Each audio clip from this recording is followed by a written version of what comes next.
All right, we'll take questions for Coach Longo. Who wants to go first? Raise your hand, we'll bring the mic to you. Who wants to go first? We'll start with Paris. Phil, they got a lot of people coming back on defense. What do you see there? A lot of experience. I know they forced some turnovers.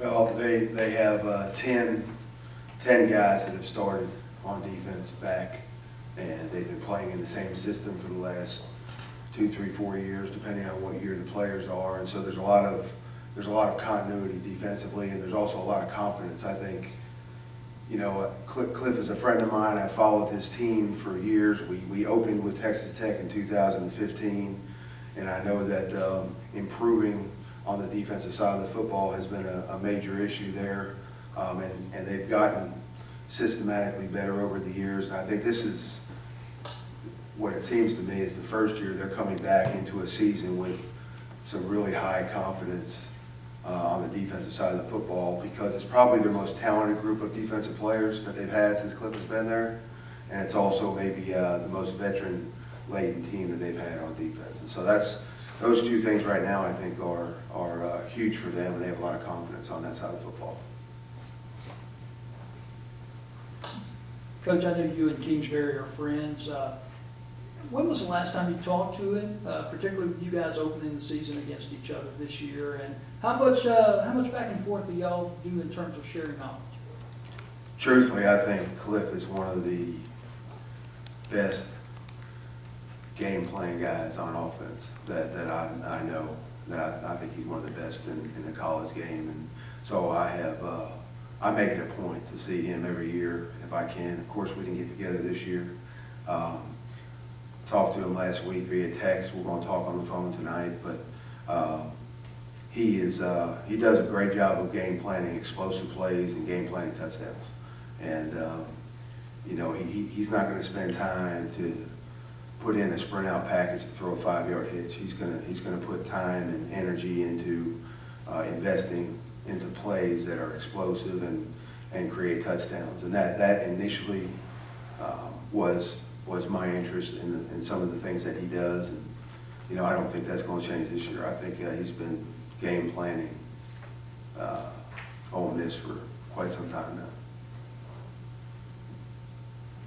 Phil, don't I remember that there were some Texas Tech Mike Leach influences on you in this offense, right? Could you give us a kind of a Cliff Notes version of that, how you came to, I guess, devise your offense? Well, you know, I met Mike Leach in '96, 97 in Kentucky, when he was with Hal Mumme in Kentucky in the SEC. And right around that time is when I adopted the air raid philosophy with regards to the passing game. And that's been what I've done ever since. It's what we're doing here in the passing game. People look at us and say, well, that's not air raid, and you know, from an X's and O's and a formation standpoint, that's not what you expect to see. We're not doing what Washington State does. We're not doing what they initially did at Texas Tech.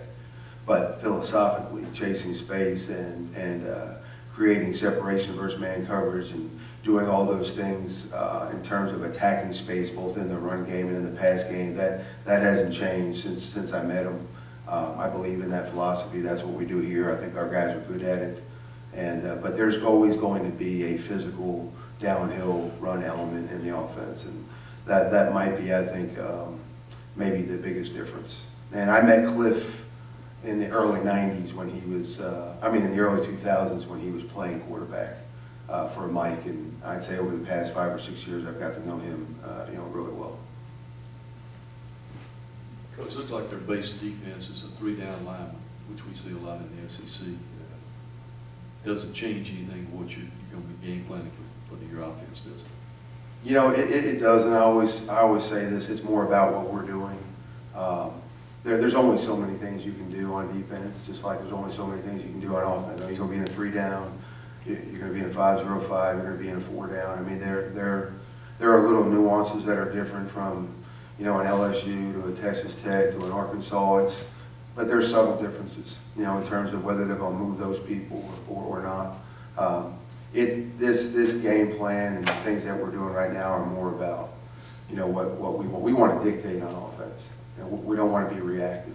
And so, obviously, we're going to cater to plays that we think are going to be more successful each Saturday, but this is more about us just being good at what we do than it is trying to design an entirely new game plan for just one opponent. Questions?